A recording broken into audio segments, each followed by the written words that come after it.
আজকের উপস্থাপনা কবিগুরু রবীন্দ্রনাথ ঠাকুরের লেখা চোখের বালি পর্ব ১৩ থেকে পর্ব ১৬। বিনোদিনী যখন নিতান্তই ধরা দিল না, তখন আশার মাথায় একটি ফোন দিয়ে আসিল। সে বিনোদিনীকে কহিল, ভাই বালি, তুমি আমার স্বামীর সম্মুখে বাহির হও না কেন? পলাইয়া বেড়ায় কি জন্য? বিনোদিনী অতি সংক্ষেপে এবং সতেজে উত্তরে কহিল, ছি ছি। আশা কহিল, কেন? মার কাছে শুনিয়াছি, তুমি তো আমাদের পর নও। বিনোদিনী গম্ভীর মুখে কহিল, সংসারে আপন পর কেহই নাই। যে আপন মনে করে সেই আপন, যে পর বলিয়া জানে সে আপন হইলেও পর। আশা মনে মনে ভাবিল, এ কথার আর উত্তর নাই। বাস্তবিকই তার স্বামী বিনোদিনীর প্রতি অন্যায় করেন, বাস্তবিকই তাহাকে পর ভাবেন এবং তাহার প্রতি অকারণে বিরক্ত হন। সেদিন সন্ধ্যাবেলায় আশা স্বামীকে অত্যন্ত আবদার করিয়া কহিল, আমার চোখের বালির সঙ্গে তোমাকে আলাপ করিতে হইবে। মহেন্দ্র হাসিয়া কহিল, হা, তোমার সাহস তো কম নয়। আশা জিজ্ঞাসা করিল, কেন, ভয় কিসের? মহেন্দ্র, তোমার সখী যেরূপ রূপের বর্ণনা করো সে তো বড় নিরাপদ জায়গা নয়। আশা কহিল, আচ্ছা, সে আমি সামলাইতে পারিব, তুমি ঠাট্টা রাখিয়া দাও, তাহার সঙ্গে আলাপ করিবে কিনা বলো।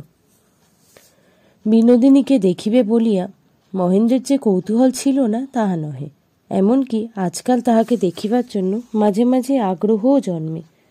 সেই অনাবশ্যক আগ্রহটা তাহা নিজের কাছে উচিত বলিয়া ঠেকে নাই। হৃদয়ের সম্পর্ক সম্বন্ধে মহেন্দ্রের উচিত অনুচিতের আদর্শ সাধারণের অপেক্ষা কিছু করা, পাছে মাতার অধিকার লেশমাত্র ক্ষুণ্ণ হয়, এই জন্য ইতিপূর্বে সেই বিবাহের প্রসঙ্গমাত্র কানে আনিত না। আজকাল আশার সহিত সম্বন্ধকে সে এমনভাবে রক্ষা করিতে চায় যে অন্য স্ত্রীলোকের প্রতি সামান্য কৌতূহলকেও সে মনে স্থান দিতে চায় না। প্রেমের বিষয়ে সে যে বড় খুঁতখুঁতে এবং অত্যন্ত খাঁটি, এই লইয়া তাহার মনে একটি গর্ব ছিল। এমনকি বিহারীকে সে বন্ধু বলিত বলিয়া অন্য কাহাকেও বন্ধু বলিয়া স্বীকার করিতেই চাইত না।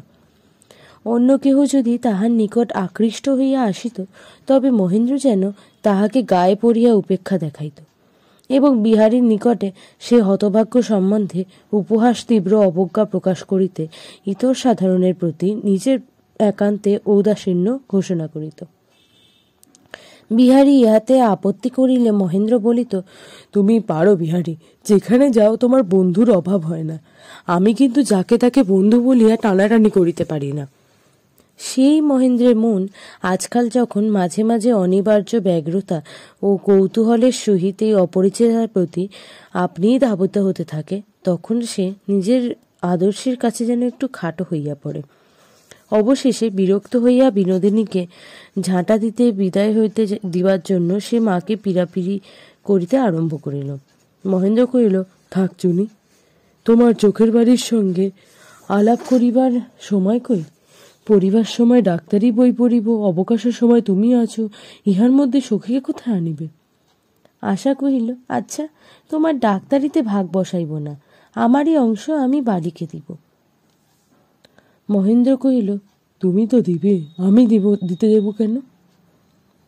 আশা যে বিনোদিনীকে ভালোবাসিতে পারে মহেন্দ্র বলে, ইহাতে তাহার স্বামীর প্রতি প্রেমের খর্বতা প্রতিপন্ন হয়। মহেন্দ্র অহংকার করিয়া বলিত, আমার মতো অনন্য নিষ্ঠ প্রেম তোমার নহে। আশা তাহা কিছুতেই মানিত না, ইহা লইয়া ঝগড়া করিত, কাঁদিত, কিন্তু তর্কে জিতিতে পারিত না। মহেন্দ্র তাহাদের দুজনের মাঝখানে বিনোদিনীকে সুচাগ্র স্থান ছাড়িয়া দিতে চাহে না। ইহাই তাহার গর্বের বিষয় হইয়া উঠিল। মহেন্দ্রের এই গর্ব আশার সহ্য হইত না, কিন্তু আজ সে পরাভব স্বীকার করিয়া কহিল, আচ্ছা বেশ, আমার খাতিরেই তুমি আমার বালির সঙ্গে আলাপ করো। আশার নিকট মহেন্দ্র নিজের ভালোবাসার দৃঢ়তা ও শ্রেষ্ঠতা প্রমাণ করিতে অবশেষে বিনোদিনীর সঙ্গে আলাপ করিবার জন্য অনুগ্রহপূর্বক রাজি হইল। বলিয়া রাখিল, কিন্তু তাই বলিয়া যখন তখন উৎপাত করিলে বাঁচিব না। পরদিন প্রত্যুষে বিনোদিনী আশা তাহার বিছানায় গিয়া চড়াইয়া ধরিল। বিনোদিনী কহিল, এ কি আশ্চর্য, চকরি যে আজ চাঁদকে ছাড়িয়া মেঘের দরবারে। আশা কহিল, তোমাদের ওসব কবিতার কথা আমার আসে না ভাই। কেন বেনাবনে মুক্ত ছড়ানো, যে তোমার কথা জবাব দিতে পারিবে, একবার তাহার কাছে কথা শোনাও গে। বিনোদিনী কহিল, সে রসিক লোকটি কে? আশা কহিল, তোমার দেবর, আমার স্বামী। না ভাই, ঠাট্টা নয়, তিনি তোমার সঙ্গে আলাপ করিবার জন্য পীড়াপিড়ি করিতেছেন। বিনোদিনী মনে মনে কহিল, স্ত্রীর হুকুমে আমার প্রতি তলব পড়িয়াছে, আমি অমনি ছুটিয়া যাইব, আমাকে তেমনও পাও নাই। বিনোদিনী কোনো মতেই রাজি হইল না। আশা তখন স্বামীর কাছে বড় অপ্রভৃত হয়ে পড়িল। মহেন্দ্র মনে মনে বড় রাগ করিল।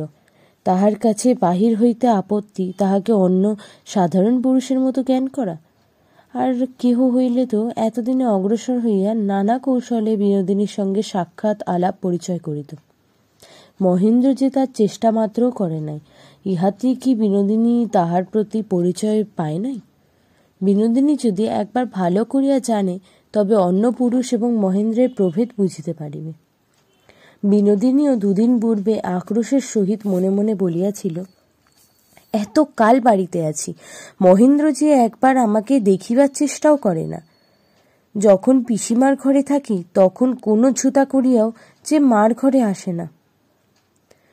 এত উদাসীন্য কিসের? আমি কি জড় পদার্থ? আমি কি মানুষ না? আমি কি স্ত্রীলোক নই? একবার যদি আমার পরিচয় পাইত, তবে আদরের চুনির সঙ্গে বিনোদিনীর প্রভেদ বুঝিতে পারিত। আশা স্বামীর কাছে প্রস্তাব করিল, তুমি কলেজ গেছ বলিয়া চোখের বালিকে আমাদের ঘরে আনিব। তাহার পরে বাহির হইতে তুমি হঠাৎ আসিয়া পড়িবে, তাহা হইলেই সে জব্দ হইবে। মহেন্দ্র কহিল, কি অপরাধে তাহাকে এত বড় কঠিন শাসনের আয়োজন? আশা কহিল, না, সত্যই আমার ভারী রাগ হইয়াছে। তোমার সঙ্গে দেখা করিতেও তাহার আপত্তি। প্রতিজ্ঞা ভাঙিব, তবে আমি ছাড়িব। মহেন্দ্র কহিল, তোমার প্রিয় সখীর দর্শনাভাবে আমি মরিয়া যাইতেছি না, আমি অমন চুরি করিয়া দেখা করিতে চাই না। আশা সানুনয় মহেন্দ্রের হাত ধরিয়া কহিল, মাথা খাও, একটিবার তোমাকে এ কাজ করিতেই হইবে। একবার যে করিয়াই হোক তাহার গুমর ভাঙিতে চাই, তাহার পর তোমাদের যেমন ইচ্ছা তাহা করিও। মহেন্দ্র নিরুত্তর হইয়া রহিল।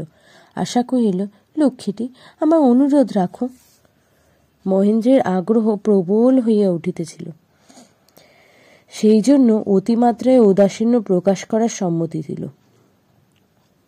শরৎকালের স্বচ্ছ নিঃসন্ধ মধ্যাহ্নে বিনোদিনী মহেন্দ্রের নির্জন শয়নগৃহে বসিয়া আশাকে কার্পেটের জুতা বুনিতে শিখাইতেছিল। আশা অন্যমনস্ক হইয়া ঘন ঘন দ্বারের দিকে চাহিয়া গণনায় ভুল করিয়া বিনোদিনীর নিকট নিজের অসাধ্য অপটত্ব প্রকাশ করিতেছিল। অবশেষে বিনোদিনী বিরক্ত হইয়া তাহার হাত হইতে কার্পেট টান মারিয়া ফেলিয়া দিয়া কহিল, ও তোমার দ্বারা হইবে না, আমার কাজ আছে, আমি যাই। আশা কহিল, আর একটু বসো, একবার দেখো আমি আর ভুল করিব না, বলিয়া আবার সেলাই লইয়া বসিয়া পড়িল। ইতিমধ্যে নিঃশব্দ পদে বিনোদিনী পশ্চাৎ দ্বারের নিকট মহেন্দ্র আসিয়া দাঁড়াইল।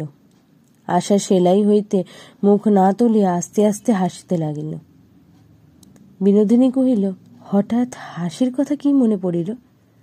আশা আর থাকিতে পারিল না, উচ্চকণ্ঠে হাসিয়া উঠিয়া কার্পেট বিনোদিনী গায়ের উপর ফেলিয়া দিয়া কহিল, না ভাই, ঠিকই বলিয়াছ, ও আমার দ্বারা হবে না, বলিয়া বিনোদিনী গলা জড়াইয়া দ্বিগুণ হাসিতে লাগিল। প্রথম হইতেই বিনোদিনী সব বুঝিয়াছিল। আশার চাঞ্চল্যে, ভাবভঙ্গিতে তাহার নিকট কিছুই গোপন ছিল না। কখন মহেন্দ্র পশ্চাতে আসিয়া দাঁড়াইছে তাহাও সে বেশ জানিতে পারিয়াছিল। নিতান্ত সরল নিরীহের মতো সে আশার এই অত্যন্ত ক্ষীণ ফাঁদের মধ্যে ধরা দিল। মহেন্দ্র ঘরে ঢুকিয়া কহিল, হাসির কারণ হইতে আমি হতভাগ্য কেন বঞ্চিত হই? বিনোদিনী চমকিয়া মাথার কাপড় টানিয়া উঠিবার উপক্রম করিল। আশা তাহার হাত চাপিয়া ধরিল। মহেন্দ্র হাসিয়া কহিল, হয় আপনি বসুন, আমি যাই, নয় আপনিও বসুন, আমিও বসি। বিনোদিনী সাধারণ মেয়ের মতো আশার সহিত হাত কাড়াকাড়ি করিয়া মহা কোলাহলে লজ্জার ধুম বাঁধাইয়া দিল না। সহজ সুরেই বলিল, কেবল আপনার অনুরোধেই বসিলাম, কিন্তু মনে মনে অভিশাপ দিবেন না।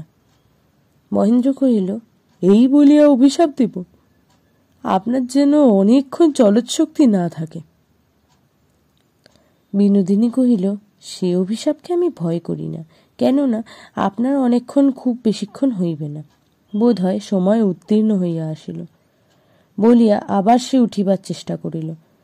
আশা তাহার হাত চাপিয়া ধরিয়া বলিল, মাথা খাও, আর একটু বসো। পর্ব 14। আশা জিজ্ঞাসা করিল, সত্য করিয়া বলো, আমার চোখের বালিকে কেমন লাগিল? মহেন্দ্র কহিল, মন্দ নয়। আশা অত্যন্ত ক্ষুণ্ণ হইয়া কহিল, তোমার কাউকে আর পছন্দই হয় না? মহেন্দ্র, কেবল একটি লোক ছাড়া। আশা বলিল, আচ্ছা, ওর সঙ্গে আর একটু ভালো করিয়া আলাপ হোক, তারপরে বুঝিব পছন্দ হয় কি না। মহেন্দ্র কহিল, আবার আলাপ? এখন বুঝি বরাবরই এমনিই চলবে? আশা কহিল, ভদ্রতার খাতিরেও তো মানুষের সঙ্গে আলাপ করিতে হয়। একদিন পরিচয়ের পর যদি দেখাশোনা বন্ধ করো, তবে চোখের বালি কি মনে করিবে বলো দেখি? তোমার কিন্তু সকলই আশ্চর্য। আর কেউ হইলে অমন মেয়ের সঙ্গে আলাপ করিবার জন্য সাধিয়া বেড়াইত। তোমার জন্য একটা মস্ত বিপদ উপস্থিত হইল। অন্য লোকের সঙ্গে তাহার এই প্রভেদের কথা শুনিয়া মহেন্দ্র ভারী খুশি হইল। কহিল, আচ্ছা বেশ, তো ব্যস্ত হইবার দরকার কি? আমার তো পালাইবার স্থান নাই, তোমার সখীরও পালাইবার তারা দেখি না, সুতরাং দেখা মাঝে মাঝে হইবে, এবং দেখা হইলে ভদ্রতা রক্ষা করিব। তোমার স্বামীর সেটুকু শিক্ষা আছে। মহেন্দ্র মনে স্থির করিয়া রাখিয়াছিল, বিনোদিনী এখন হইতে কোনো না কোনো ছুতায় দেখা দিবেই। ভুল বুঝিয়াছিল। বিনোদিনীর কাছ দিয়াও যায় না, দৈবাত যাতায়াতের পথেও দেখা হয় না। পাছে কিছুমাত্র ব্যগ্রতা প্রকাশ হয় বলিয়া মহেন্দ্র বিনোদিনীর প্রসঙ্গ স্থির কাছে উত্থাপন করিতে পারে না।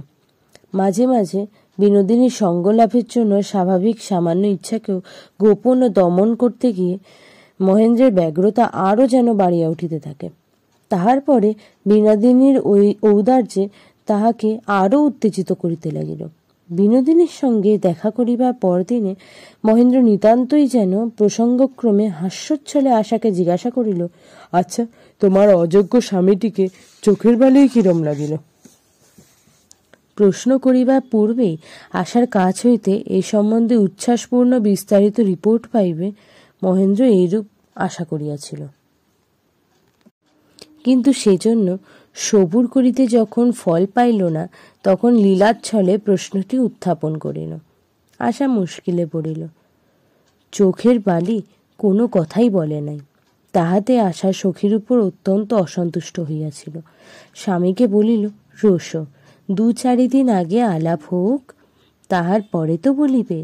কাল কতক্ষণেরই বা দেখা, কটা কথাই বা হয়েছিল। ইহাতে মহেন্দ্র কিছু নিরাশ হইল এবং বিনোদিনীর সম্বন্ধে নিশ্চেষ্টতা দেখানো তাহার পক্ষে আরও দুরূহ হইল। এই সকল আলোচনার মধ্যে বিহারী আসিয়া জিজ্ঞাসা করিল, কি মহিন্দা, আজ তোমার তর্কটা কি নিয়ে? মহেন্দ্র কহিল, দেখো তো ভাই, বিনোদিনী না কুমুদিনী না প্রমোদিনী না কার সঙ্গে একটা তোমার বউঠান চুলের দাড়ি না মাছের কাটা না কি একটা পাতাইছে, কিন্তু আমাকে তাই বলিয়া তাহার সঙ্গে চুরুটের ছাই বা দেশলাইয়ের কাঠি পাতাইতে হইবে, এ হইলে তো আর বাঁচা যায় না। আশা ঘোমটার মধ্যে নীরবে তুমুল কলহ ঘনাইয়া উঠিল। বিহারী ক্ষণকাল নিরুত্তরে মহেন্দ্রের মুখের দিকে চাহিয়া কহিল, বৌঠান, লক্ষ্য ভালো দেখতেছি না। এইসব ভোলাইবার কথা। তোমার চোখের বালিকে আমি দেখিয়াছি, আরও যদি ঘন ঘন দেখিতে পাই তবে সেটাকে দুর্ঘটনা বলিয়া মনে করিব না, সে আমি শপথ করিয়া বলিতে পারি। কিন্তু মহিন্দা যখন এত করিয়া বেগবুল হইতেছেন, তখন বড় সন্দেহের কথা। মহেন্দ্রের সঙ্গে বিহারীর যে অনেক প্রভেদ, আশা তাহার আর একটি প্রমাণ পাইল। হঠাৎ মহেন্দ্রের ফটোগ্রাফ অভ্যাসের শখ চাপিল। পূর্বে সে একবার ফটোগ্রাফি শিখতে আরম্ভ করিয়া দিয়েছিল, এখন আবার ক্যামেরা মেরামত করিয়া আরও কিনিয়া ছবি তুলিতে শুরু করিল। বাড়ির চাকর বেহারাদের পর্যন্ত ছবি তুলিতে লাগিল। আশা ধরিয়া পড়িল চোখের বালির একটা ছবি লইতেই হইবে। মহেন্দ্র অত্যন্ত সংক্ষেপে পড়িল, আচ্ছা। চোখের বালি তদপেক্ষা সংক্ষেপে বহিল, না। আশাকে আবার একটি কৌশল করিতে হইল এবং সে কৌশল গোড়া হইতে বিনোদিনীর অগোচর রহিল না। মতলব এই যে মধ্যাহ্নে আশা তাহাকে নিজের শোবার ঘরে নিয়া কোনো মতে ঘুম পাড়াইবে এবং মহেন্দ্র সেই অবস্থায় ছবি তুলিয়া অবাধ্য সখীকে উপযুক্ত রূপে জব্দ করিবে। আশ্চর্য এই, বিনোদিনী কোনো দিন দিনের বেলায় ঘুমোয় না, কিন্তু আশার ঘরে আসিয়া সেদিন তাহার চোখ ঢুলিয়া পড়িল। গায়ে একখানি লাল শাল দিয়া খোলা জানালার দিকে মুখ করিয়া মাথায় হাত রাখিয়া এমনি সুন্দর ভঙ্গিতে ঘুমাইয়া পড়িল যে মহেন্দ্র ঠিক করিল, ঠিক মনে হইতেছে যেন ছবি লইবার জন্য ইচ্ছা করিয়াই প্রস্তুত হইয়াছে। মহেন্দ্র পা টিপিয়া টিপিয়া ক্যামেরাটি আনিল।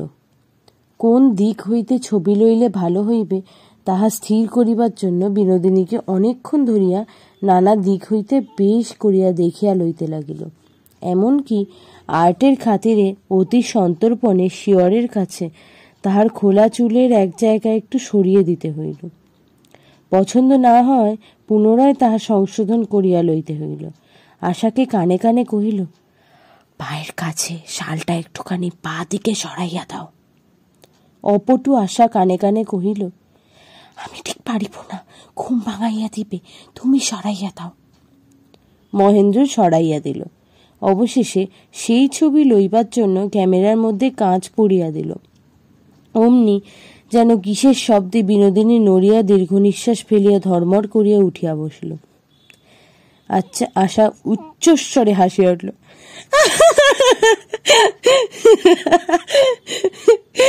চোখের বালি। বিনোদিনী বড়ই রাগ করিল। তাহার জ্যোতির্ময় চোখ দুইটি হইতা মহেন্দ্রের প্রতি অগ্নিবাণ বর্ষণ করিয়া কহিল, ভারী অন্যায়। মহেন্দ্র করিল, অন্যায় তাহার আর সন্দেহ নাই, কিন্তু চুরিও করিলাম, অথচ চোরাই মাল ঘরে আসিল না। ইহাতে যে আমার ইহকাল পরকাল দুইই গেল। অন্যায়টাকে শেষ করিতে দিতে তাহার পরে দণ্ড দিবেন। আশাও বিনোদিনীকে অত্যন্ত ধরিয়া পড়িল। ছবি লওয়া হইবে, কিন্তু প্রথম ছবিটা খারাপ হইয়া গেল। সুতরাং পরের দিন আর একটা ছবি না লইলে চিত্রকর ছাড়িল না। তাহার পরে আবার দুই সখীকে একত্র করিয়া বন্ধুত্বের চির নিদর্শন স্বরূপ একখানি ছবি তোলার প্রস্তাবে বিনোদিনী না বলিতে পারিল না। কহিল, কিন্তু এইটাই শেষ ছবি।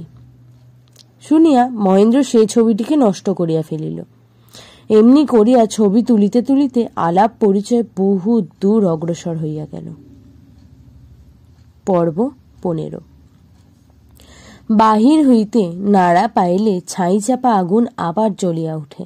নবদম্পতির প্রেমের উৎসাহ যেটুকু ম্লান হইয়াছিল, তৃতীয় পক্ষের ঘা খাইয়া সেটুকু আবার জাগিয়া উঠিল। আশার হাস্যাল্লাপ করার শক্তি ছিল না, কিন্তু বিনোদিনী তাহাকে অজস্র যোগাইতে পারিত। এই জন্য বিনোদিনীর অন্তরালে আশা ভারী একটা আশ্রয় পাইল। মহেন্দ্রকে সর্বদাই আমোদের উত্তেজনায় রাখিতে তাহাকে আর অসাধ্য সাধন করিতে হইল না। বিবাহের অল্পকালের মধ্যেই মহেন্দ্র এবং আশা পরস্পরের কাছে নিজেকে নিঃশেষ করিবার উপক্রম করিয়াছিল। প্রেমের সঙ্গীত একেবারেই তারস্বরের নিখাত হইতেই শুরু হইয়াছিল।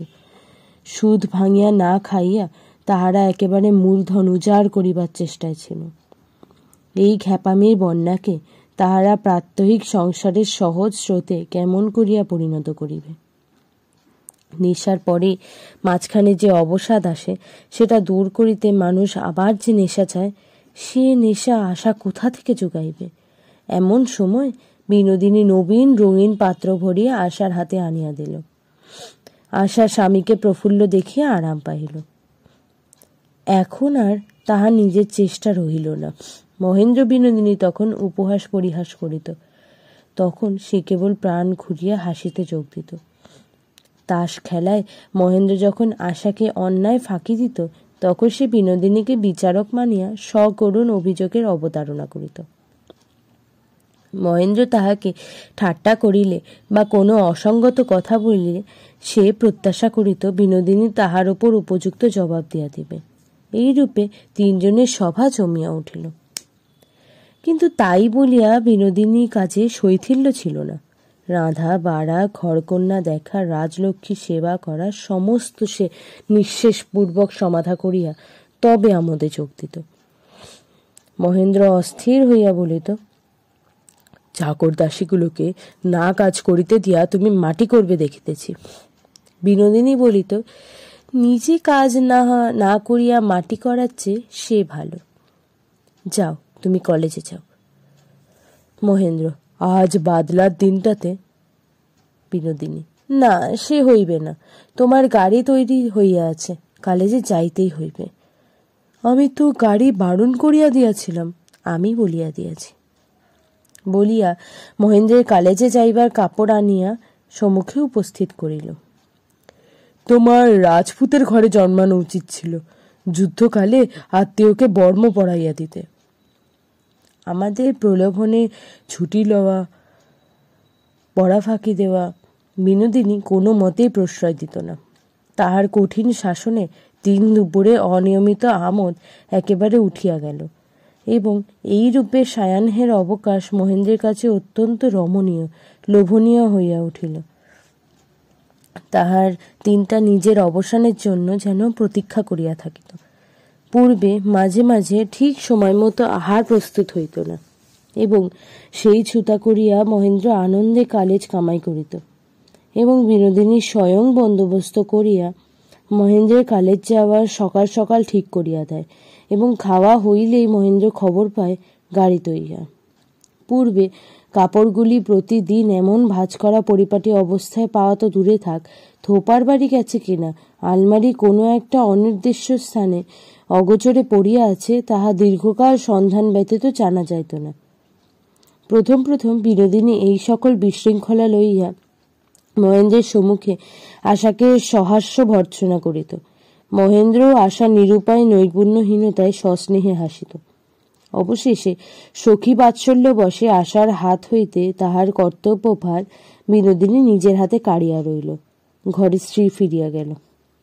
চাপকানের বোতাম ছিঁড়িয়া গেছে, আশা আশু তাহার কোনো উপায় ব্যবহার করিতে পারিতেছে না। বিনোদিনী দ্রুত আসিয়া হতবুদ্ধি আশার হাত হইতে চাপকান কাড়িয়া লইয়া চটপট সেলাই করিয়া দিত। একদিন মহেন্দ্রের প্রস্তুত অন্নে বিড়াল মুখ দিল। আশা ভাবিয়া অস্থির। বিনোদিনী তখনই রান্নাঘরে গিয়া কোথা হইতে কি একটা সংগ্রহ করিয়া গুছাইয়া কাজ চালাইয়া দিল। আশা আশ্চর্য হইয়া গেল। মহেন্দ্র এইরূপে আহারে ও আচ্ছাদনে, কর্মে ও বিশ্রামে সর্বত্রই নানা আকারে বিনোদিনীর সেবাহস্ত অনুভব করিতে লাগিল। বিনোদিনীর রচিত পশমের জুতা তাহার পায়ে এবং বিনোদিনীর বোনা পশমের গলাবন্ধ তাহার কণ্ঠদেশে যেন একটা কোমল মানসিক সংস্পর্শের মতো বেষ্টন করিল। আশা আজকাল সখী হস্তের প্রসাধনে পরিপাটি পরিচ্ছন্ন হইয়া সুন্দর বেশে সুগন্ধ মাখিয়া মহেন্দ্রের নিকট উপস্থিত হয়। তাহার মধ্যে যেন কতকটা আশার নিজের ও কতকটা আর একজনের। তাহার সাজসজ্জা, সৌন্দর্যে, আনন্দে সে যেন গঙ্গা যমুনার মতো তাহার সখীর সঙ্গে মিলিয়া গিয়াছে। বিহারী আজকাল পূর্বের মতো আদর নাই, তাহার ডাক পড়ে না।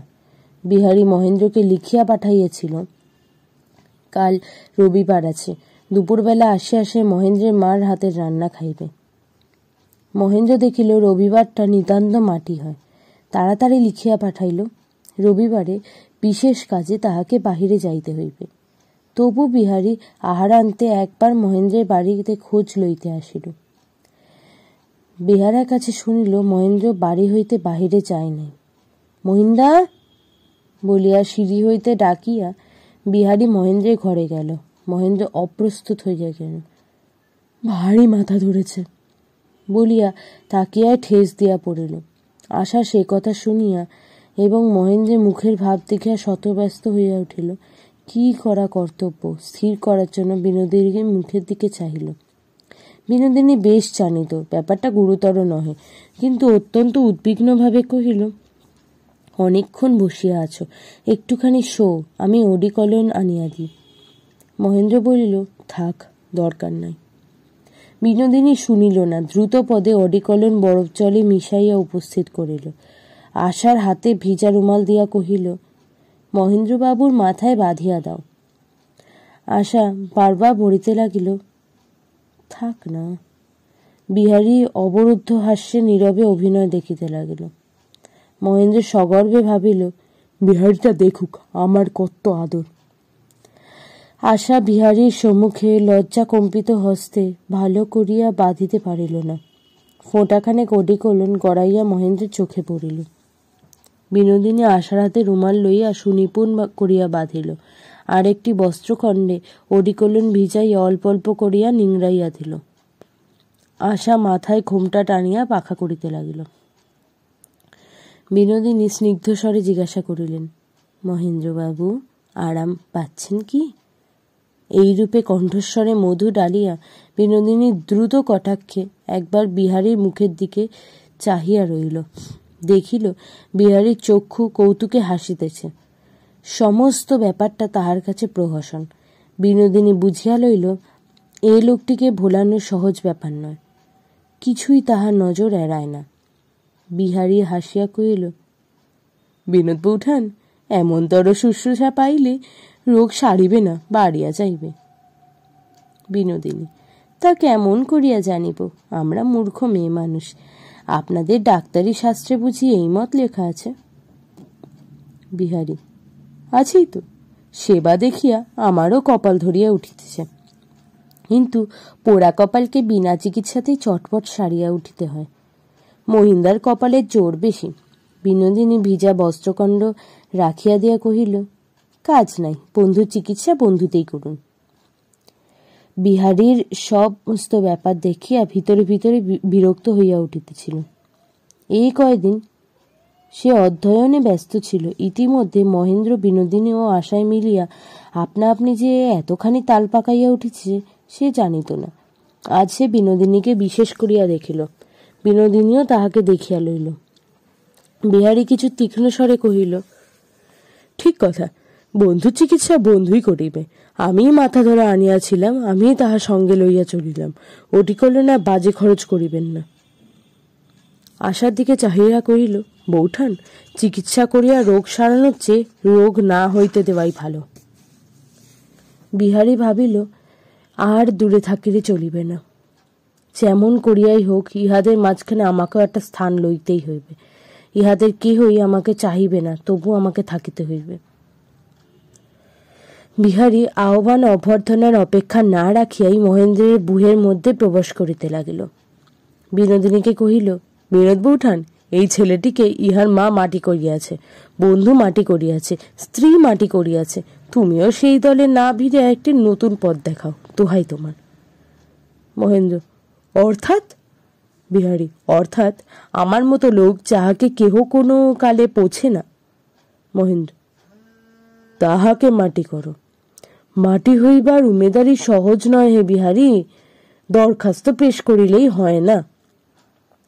বিনোদিনী হাসিয়া কহিল, মাটি হইবার ক্ষমতা থাকা চাই বিহারী বাবু। বিহারী কহিল, নিজ গুণ না থাকিলেও হাতের গুণে হইতেই পারে, একবার প্রশ্রয় দিয়ে দেখই না। বিনোদিনী, আগে হইতে প্রস্তুত হইতে আসিলে কিছু হয় না, অসাবধান থাকিতে হয়। কি বলো ভাই চোখের বালি? তোমার এই দেওরের ভার তুমিই লও না ভাই। আশা তাহাকে 2 উংলি দিয়ে ঠেলিয়া দিল। বিহারীও এ ঠাট্টায় যোগ দিল না। আশার সম্বন্ধে বিহারী কোনো ঠাট্টা সহিবে না, এটুকু বিনোদিনীর কাছে এড়াইতে পারে নাই। বিহারী আশাকে শ্রদ্ধা করে ও বিনোদিনীকে হালকা করিতে চাহে, ইহা বিনোদিনীকে বিধিল। সে পুনরায় আশাকে কহিল, তোমার এই ভিক্ষুক দেওরটিকে আমার উপলক্ষ করিয়াই তোমার কাছে আদর ভিক্ষা করিয়া আসিছে, কিছু দে ভাই। আশা অত্যন্ত বিরক্ত হইল। ক্ষণকালের জন্য বিহারীর মুখ লাল হইল, পরক্ষণেই হাসিয়া কহিল, আমার বেলাতেই কি পরের উপর বরাত চালাইবে, আর মহিন্দার বেলায় নগদ কারাবার? বিহারী যে সমস্ত মাটি করিতে আসিয়াছে বিনোদিনী ইহা বুঝিতে বাকি রহিল না। বুঝিল বিহারীর সম্মুখে সশস্ত্র থাকিতে হইবে। মহেন্দ্র বিরক্ত হইল। খোলসা কথায় কবিত্বের মাধুর্য নষ্ট হয়। সে ঈষৎ তীব্র স্বরেই বলিল, বিহারী, তোমার মহিন্দা কোনো কারবারে যান না, হাতে যা আছে তাতেই তিনি সন্তুষ্ট। বিহারী, তিনি না যেতে পারেন, কিন্তু ভাগ্যে লেখা থাকলে কারাবারের ঢেউ বাহির হইতেও আসিতেই লাগে। বিনোদিনী, আপনার উপস্থিতি হাতে কিছুই নাই, কিন্তু আপনার ঢেউটা কোন দিক থেকে আসিতেছে? বলিয়া সে সকটাক্ষ হাসে আশাকে টিপিল। আশা বিরক্ত হইয়া উঠিয়া গেল। বিহারী পরাভূত হইয়া ক্রোধে নীরব রহিল। উঠিবার উপক্রম হইতেই বিনোদিনী কহিল, হতাশ হইয়া যাবেন না বিহারী বাবু, আমি চোখের বালিয়াকে পাঠাইয়া দিতেছি। বিনোদিনী চলিয়া যাইতে সভাভঙ্গে মহেন্দ্র মনে মনে রাগিল। মহেন্দ্রের অপ্রসন্ন মুখ দেখিয়া বিহারীর রুদ্ধ আবেগ উচ্ছ্বসিত হইয়া পড়িল। কহিল, মহিন্দা, নিজের সর্বনাশ করিতে চাও করো, বরাবরই তোমার সেই অভ্যাস রইয়া গিয়াছে, কিন্তু সরল হৃদয় আর সাধ্যি তোমাকে কান্ত বিশ্বাসে আশ্রয় করিয়া আছে, তাহার সর্বনাশ করিও না। এখনো বলিতেছি, তাহার সর্বনাশ করিও না। বলিতে বলিতে বিহারীর কণ্ঠ রুদ্ধ হইয়া আসিল। মহেন্দ্র রুদ্ধ রসে কহিল, বিহারী, তোমার কোনো কথা আমি বুঝিতে পারিতেছি না, হিয়ালি ছাড়িয়া স্পষ্ট কথা কও। বিহারী কহিল, স্পষ্টই কহিব, বিনোদিনী তোমাকে ইচ্ছা করিয়া অধর্মের দিকে টানিতেছে, তুমি না জানিয়া মূঢ়ের মতো সেই অপথে পা বাড়াইতেছ। মহেন্দ্র গর্জন করে, মিথ্যে কথা! তুমি যদি ভদ্রলোকের মেয়েকে এমন অন্যায় সন্দেহের চোখে দেখো, তবে অন্তঃপুরে তোমার আসা উচিত নয়। এমন সময় একটি থালায় মিষ্টান্ন সাজাইয়া বিনোদিনী হাস্য মুখে তাহা বিহারীর সম্মুখে রাখিল। বিহারী কহিল, এ কি ব্যাপার, আমার তো ক্ষুধা নাই। বিনোদিনী কহিল, সে কি হয়, একটু মিষ্টিমুখ করিয়া আপনাকে যাইতেই হইবে। বিহারী হাসিয়া কহিল, আমার দরখাস্ত মঞ্জুর হইল বুঝি, সমাদর আরম্ভ হইল? বিনোদিনী অত্যন্ত টিপিয়া হাসিল। কহিল, আপনি যখন দেওর, তখন সম্পর্কে যে জোর আছে, সেখানে দাবি করা চলে, সেখানে ভিক্ষা করা কেন? আদর যে কাড়িয়া লইতেই পারেন, কি বলেন মহেন্দ্রবাবু? মহেন্দ্রবাবু তখন বাক্যস্ফূর্তি হইতেছিল না। বিনোদিনী, বিহারীবাবু লজ্জা করিয়া খাইতেছেন না, নাকি রাগ করিয়া? আর কাহাকেও ডাকিয়া আনিতে হইবে? বিহারী, কোনো দরকার নাই, যাহা পাইলাম তাহাই প্রচুর। বিনোদিনী, ঠাট্টা! আপনার সঙ্গে পারিবার জো নাই, মিষ্টান্ন দিলেও মুখ বন্ধ হয় না। রাত্রে আশা মহেন্দ্রের নিকট বিহারীর সম্বন্ধে রাগ প্রকাশ করিয়া বলিল। মহেন্দ্র অন্য দিনের মতো হাসিয়া উড়াইয়া দিল না, সম্পূর্ণ যোগ দিল। প্রাতঃকালে উঠিয়াই মহেন্দ্র বিহারী বাড়ি গেল। কহিল, বিহারী, বিনোদিনী হাজার হোক ঠিক বাড়ির মেয়ে নয়, তুমি সামনে আসিলে সে যেন কিছু বিরক্ত হয়। বিহারী বলিল, তাই নাকি? তবে তো কাজটা ভালো হয় না। তিনি যদি আপত্তি করেন, তাহার সামনে নাই গেলাম। মহেন্দ্র নিশ্চিন্ত হইল। এত সহজে অপ্রিয় কার্য শেষ হইবে তাহা সে মনে করে নাই। বিহারীকে মহেন্দ্র ভয় করে। সেই দিনই বিহারী অনন্তপুরে গিয়া কহিল, বিনোদ বউটান, মাপ করিতে হইবে। বিনোদিনী, কেন বিহারী বাবু? বিহারী, মহেন্দ্রের কাছে শুনিলাম আমি অন্তঃপুরে আপনার সামনে বাহির হই বলে আপনি বিরক্ত হইয়াছেন, তাই ক্ষমা চাহিয়া বিদায় রহিব। বিনোদিনী, সে কি হয় বিহারী বাবু? আমি আজ আছি, কাল নাই, আপনি আমার জন্য কেন যাইবেন? এত গোল হইবে জানিলে আমি এখানে আসিতামই না। এই বলিয়া বিনোদিনী মুখ ম্লান করিয়া যেন অশ্রু সংবরণ করিতে দ্রুতপদে চলিয়া গেল। বিহারী ক্ষণকালের জন্য মনে আসিল, মিথ্যা সন্দেহ করিয়া আমি বিনোদিনীকে অন্যায় আঘাত করিয়াছি। সেই দিন সন্ধ্যাবেলায় রাজলক্ষ্মী বিপন্নভাবে আসিয়া কহিল, মহিন, বিপিনের বউ যে বাড়ি যাইবা বলিয়া ধরিয়া বসিয়াছে। মহেন্দ্র কহিল, কেন মা, এখানে তাহার কি অসুবিধা হইতেছে? রাজলক্ষ্মী, অসুবিধা না, বউ বলিতেছে তাহার মতো সমর্থ বয়সের বিধবা মেয়ে পরের বাড়ি বেশি দিন থাকলে লোকে নিন্দা করিবে। মহেন্দ্র ক্ষুব্ধভাবে বলল, এই বুঝি পরের বাড়ি হলো? বিহারী আসিয়াছিল। মহেন্দ্র তাহার প্রতি ভর্ৎসনা দৃষ্টি নিক্ষেপ করিল। অনুতপ্ত বিহারী ভাবিল, কাল আমার কথাবার্তাতেই কিছু যেন নিন্দার আভাস ছিল। বিনোদিনী বোধ হয় তাতেই বেদনা পাইয়াছেন। স্বামী স্ত্রী উভয় মিলিয়া বিনোদিনীর উপর অভিমান করিয়া বসিল। ইনি বললেন, আমাদের পর মনে করো ভাই। উনি বললেন, এতদিন পরে আমরা পর হলাম? বিনোদিনী কহিল, আমাকে কি তোমরা চিরকাল ধরিয়া রাখিবে ভাই? মহেন্দ্র কহিল, এত কি আমাদের স্পর্ধা? আশা কহিল, তবে কেন এমন করিয়া আমাদের মন কাড়িয়া লইলে? সেদিন কিছুই স্থির হলো না। বিনোদিনী কহিল, না ভাই, কাজ নাই, দুদিনের জন্য মায়া না বাড়ানোই ভালো বলিয়া ব্যাকুল চক্ষে একবার মহেন্দ্রের মুখের দিকে চাহিল। পরদিন বিহারী আসিয়া কহিল, বিনোদ বউঠান, যাওয়ার কথা কেন বলিতেছেন? কিছু দোষ করিয়াছি কি? তারই শাস্তি। বিনোদিনী একটু মুখ ফিরিয়া কহিল, দোষ আপনি কেন করবেন? আমারই অদৃষ্টের দোষ। বিহারী, আপনি যদি চলিয়া যান তবে আমার কেবল মনে হইবে আমার উপরই রাগ করিয়া চলিয়া গেলেন। বিনোদিনী করুণ চক্ষে মিনতি প্রকাশ করিয়া বিহারী মুখের দিকে চাহিয়া কহিল, আমার কি থাকা উচিত হয়? আপনিই বলুন না। বিহারী মুশকিলে পড়িল। থাকা উচিত এ কথা সে কেমন করিয়া বলিবে? কহিল, অবশ্য আপনাকে তো যাইতেই হইবে, না হয় আর 2-4 দিন থাকিয়া গেলেন, তাহাতে ক্ষতি কি? বিনোদিনী 2 চক্ষু নত করিয়া বলিলেন, আপনারা সকলেই আমাকে থাকিবার জন্য অনুরোধ করিতেছেন। আপনাদের কথা এড়াইয়া যাওয়া আমার পক্ষে কঠিন, কিন্তু আপনারা বড় অন্যায় করিতেছেন। বলিতে বলিতে ঘন দীর্ঘ চক্ষু পল্লবের মধ্যে দিয়া মোটা মোটা অশ্রুর ফোঁটা দ্রুতবেগে গড়াইয়া পড়িতে লাগিল। বিহারী নীরব অজস্র অশ্রুর জলে ব্যাকুল হইয়া উঠিয়া কহিল, কয়দিন মাত্র আসিয়া আপনার গুণে আপনি সকলকে বশ করিয়া লইয়াছেন, সেজন্যই আপনাকে কেহ ছাড়িতে চাহে না। কিছু মনে করবেন না বিনোদ বউঠান, এমন লক্ষ্মীকে কি ইচ্ছা করে বিদায় করিবে? আপনিই বলুন না। আশা এক কোণে ঘোমটা দিয়ে বসিয়াছিল। সে আঁচল তুলিয়া ঘন ঘন চোখ মুছিতে লাগিল। ইহার পরে বিনোদিনী আর যাইবার কথা উত্থাপন করিল না। আশা করছি চোখের বালির আগের পর্বগুলোর মতো এটিও আপনারা পুরোপুরি শুনবেন এবং কেমন লাগলো সেটি কমেন্টে জানাবেন।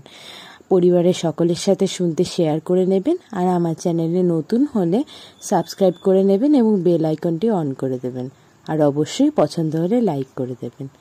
এর পরবর্তী পর্ব নিয়ে ফিরে আসছি পরের সপ্তাহে। আমি আপনাদের গল্পকথক সীমন্তী। আজকের মতো এইটুকুই। ধন্যবাদ।